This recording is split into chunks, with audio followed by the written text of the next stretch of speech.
It's Friday in Fernandina, and in honor of the rain that's pouring forth from the sky, I'm going to bring some sunshine and positivity into your lives today. Many of you may remember a segment that I did, I don't know, maybe a couple months ago, but it was included John Lewis in his last book, and also something that I had been given that was written by an inmate in the California prison system.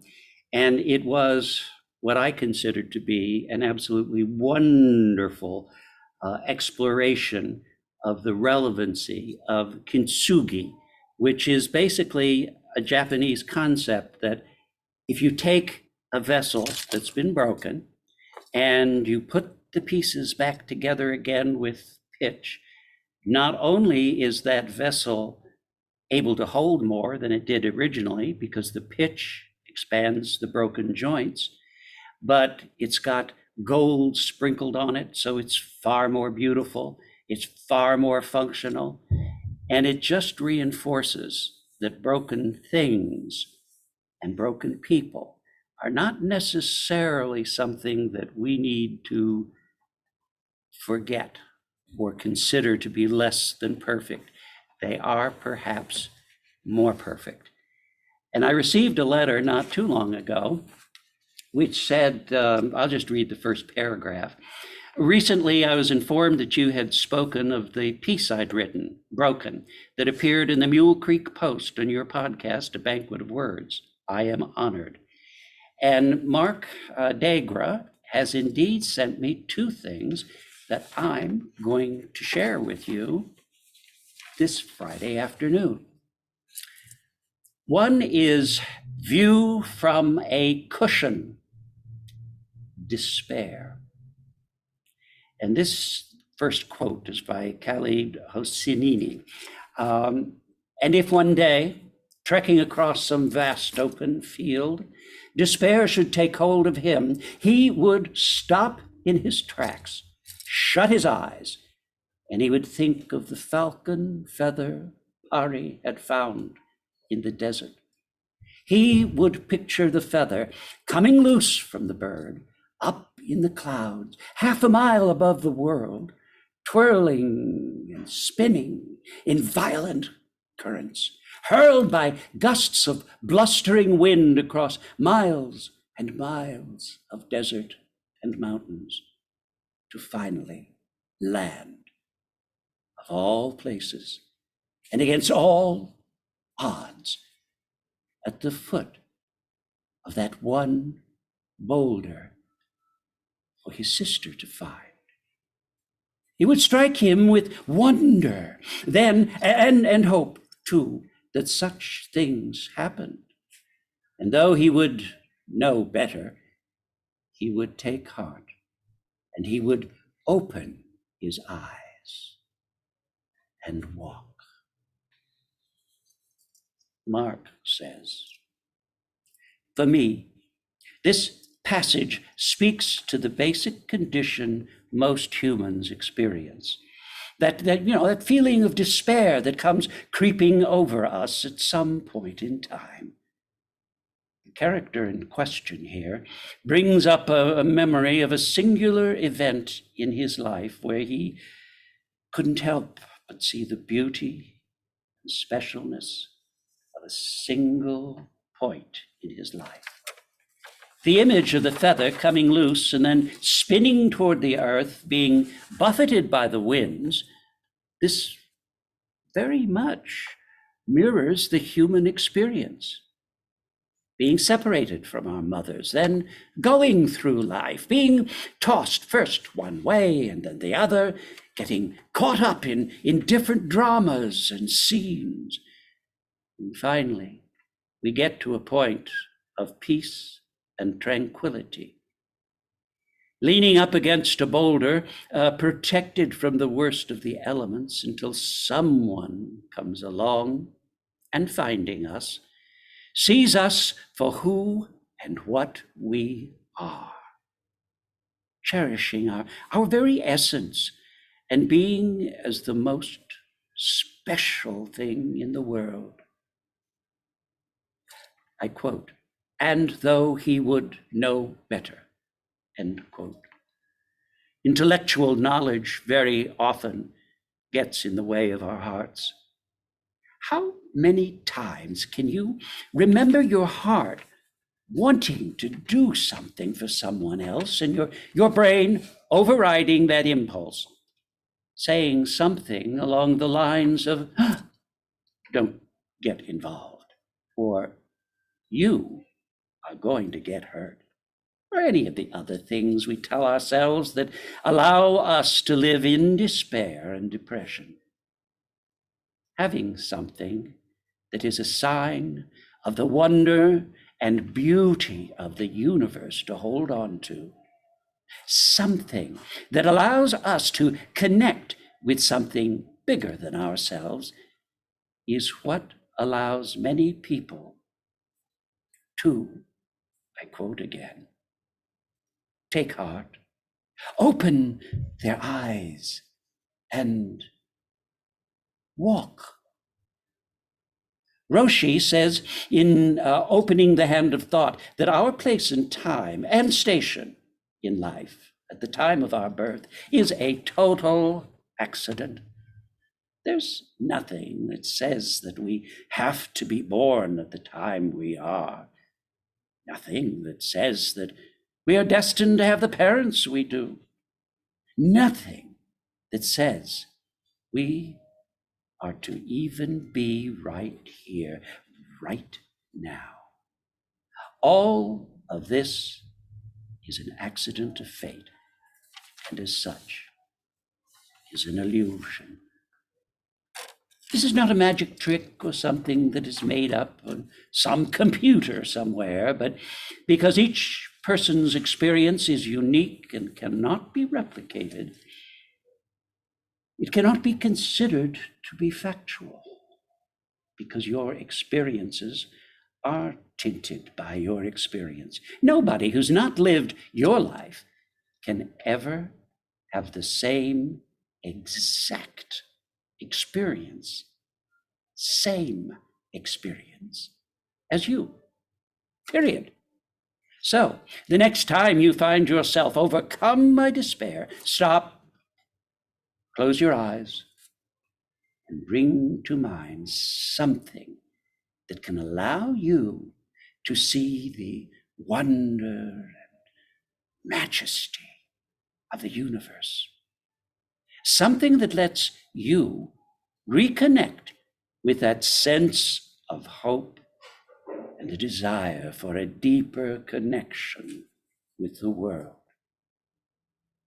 Try to connect with the essential goodness that your parents saw in you the day you were born. It's still there, even if you cannot see it. That basic, innate goodness that is a part of each of us and how we connect with the world is right here, within reach. All of us, all each of us has to do is to remove the obstacles that we have built up that keep us from recognizing that goodness. Literally, I quote again, take heart. And he would open his eyes and walk. Find that one thing, that one moment in your life when you absolutely knew that you were a part of something magical and mystical, something so big you cannot see the edge or the beginning. And hold on to that. Use it as your base of peace, your center of loving kindness, your place of serenity. Then go out into the world and be your peace, be your love, be your hope. Now Mark continues. on a different vein, view from a cushion, living with shame. In order to be okay with being uncomfortable in life, I have sought out situations where I do not feel completely at ease. While I'm not completely comfortable doing so, I facilitate some groups. Every time I get up in front of a group of people, oh, I am terrified. I'm not so sure of my knowledge on any subject that I'm completely confident that I won't make a fool of myself when I present it, or even worse, give bad information. I don't like being wrong or looking like a fool, and I never want to give bad or false information. There's another aspect to my fear of being at the front of the room, and I think it has even more influence on me than my fear of messing up.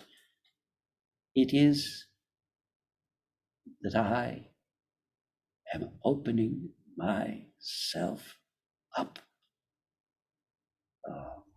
I have spent so much of my life hiding who I am from everyone, I mean, myself included, that letting others see me for who and what I really am still scares me.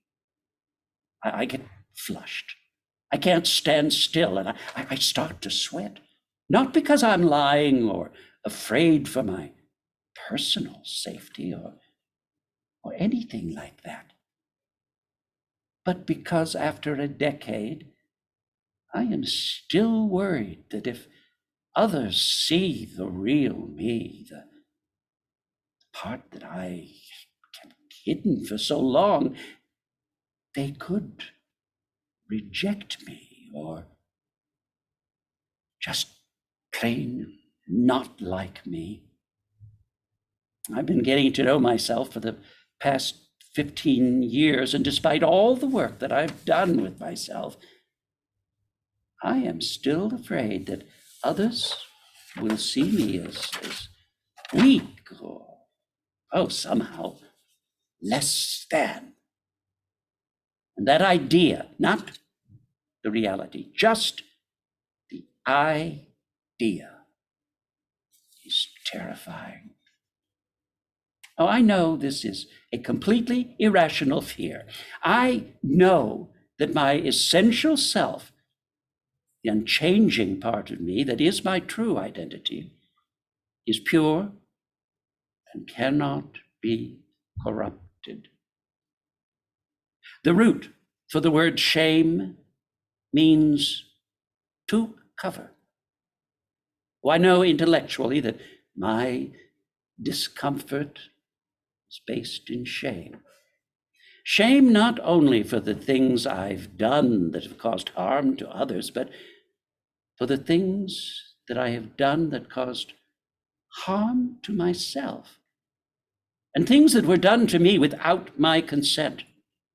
I am even, for some reason, ashamed of some of the good things that I've done in life.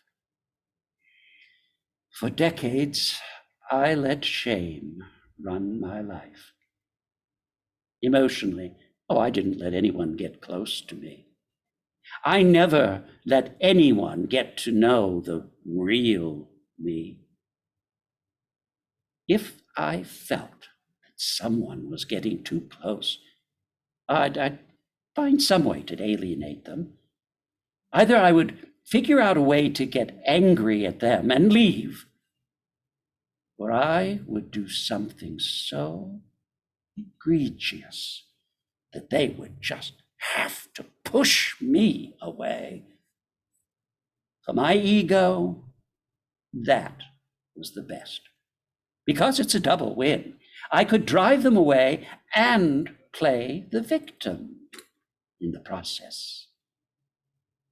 One of the hardest and most beneficial things we can do to take away the power of shame is to share those things that we feel the most shame about. Sharing those things is scary, but because sunlight is the greatest sanitizer known to man, exposing shame in the right time and place can take all the power away from it and allow us to move forward in life with less of the hidden stuff holding us back. Make no mistakes. I am still uncomfortable with much of my past. Telling others about a bad or ugly thing does not magically turn it into a good thing. But telling others about it, the weight on my essential self is lessened. And every person that I tell about my shame-filled past helps me carry that weight, in turn, lightening my load. Shame only survives because it is hidden. And once exposed, like any other bully, shame loses its power. With commitment, care, and skill, shame can be transformed into courage, strength, and even well-grounded pride. That can help us move forward in life. Now, those are words and thoughts that Mark shared with us from the vantage point of a view on the other side of bars. And it shows how much spirit can exist anywhere, in any situation, and how one person can indeed work toward healing and making himself, oh, by the way, ourselves as well, better. I do thank Mark for bringing that first story to my attention and the subsequent two others that followed. They've been a gift, and it's a gift I've long wanted to share with you. And now I'm going to read to you a few passages from a book that we've actually looked at before. It's John Lewis's Carry On, Reflections for a New Generation. Now, let me give you a little perspective here. John Lewis died not too long ago. He knew he was dying of cancer when he wrote this book. And he felt that this book was important enough for him to spend some precious last days putting down brief thoughts and essays that would basically be what he was leaving us to take forward into the future. And this book, while small, is mighty. And I just literally stumbled on it when I was walking away from out the door at Story and Song and discovered this little book. And it has been a rather constant companion ever since. He titles this chapter, On Good Days. A good day is waking up.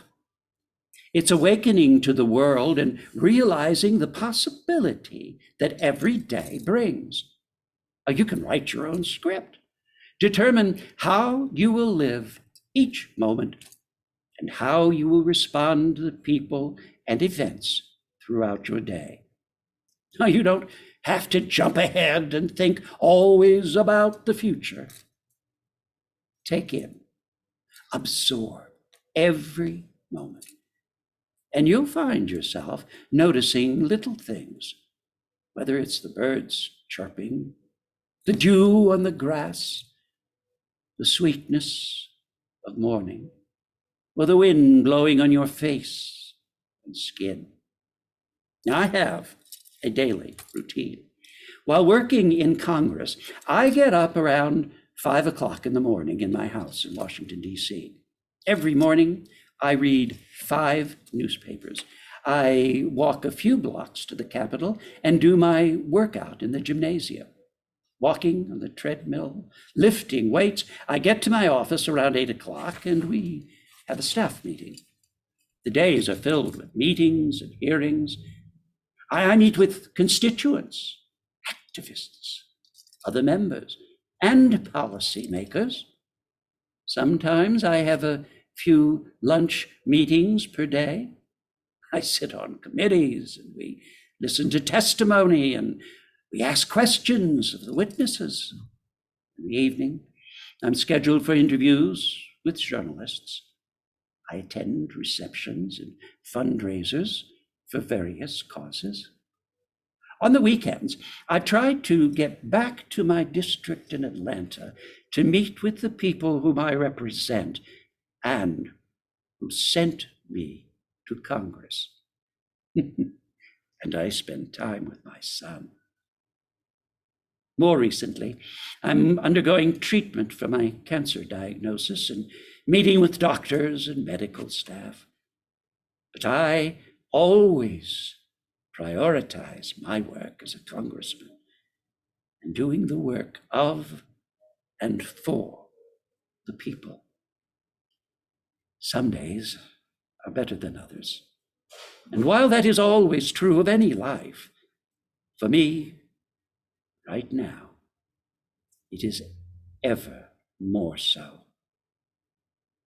Indeed, waking up is a good day.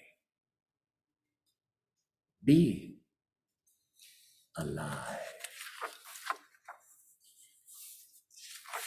On heroes. Mahatma Mohandas Gandhi is one of my favorite heroes. He had great teachers.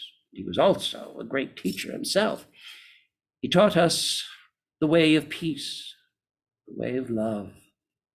He changed the course of his country and history by his rugged determination, by adhering to a spiritual practice based on finding the truth. In order to find that truth, he did away with many of the trappings of material life, gave up his career as a lawyer, and embarked on a journey of knowing thyself. Gandhi had soul force. He was able to take on the powers that be, knowing that his soul was connected to the divine. He knew that right was on his side. Gandhi taught the world about the philosophy and discipline of nonviolence. This is a powerful philosophy that influenced Dr. King and those of us in the movement. Gandhi relied on nonviolence to expose the world to the colonial subjugation that his country faced. And in turn, he helped to make the world a much better, more peaceful place for all mankind. Gandhi was our hero in the movement because he found his truth and lived by his values. When Dr. King traveled to India in 1959, he said, "To other countries I may go as a tourist, but to India I come as a pilgrim. I watched a movie about Gandhi where he marched to the sea and reminded me of our march from Selma. His presence is always with us. People ask if they can touch me to see if I am human, and I respond by saying, well, very much so. When I go to the grocery store with my son, he tells me to put on a hat so that people won't recognize me. But that never works either. My son says he doesn't want to go shopping with me because of the time it takes to shake everyone's hand, hug them, kiss them. I don't consider what I did during the civil rights protests to be heroic. It was necessary. But it's a positive thing if my actions inspire others to be heroic. There are so many wonderful things that he's written in this book. And I just want to leave you with something very brief here. And I do encourage you to read the whole of the book. It's worth the effort. And this is towards the end, and it's a place that I love. It's on the future.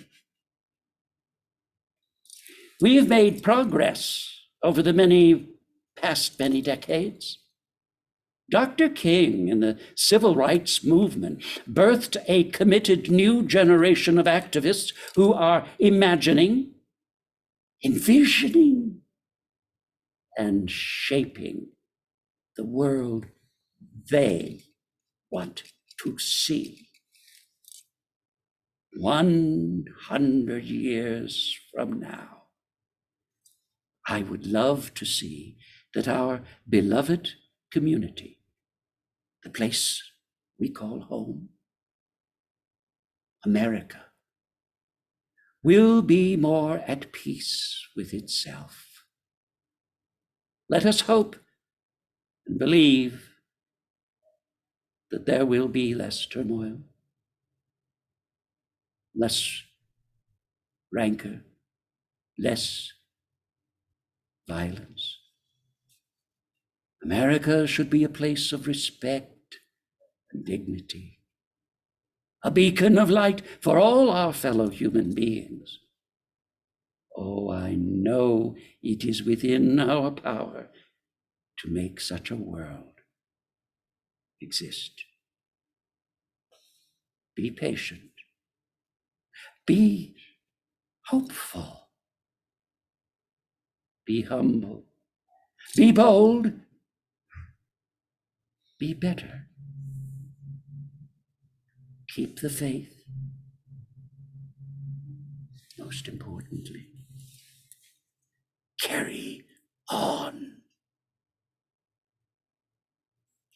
This is from the pen of John Lewis, familiar to many of you through our voting rights legislation. Let's see if we can join John and make this a better world for all of us.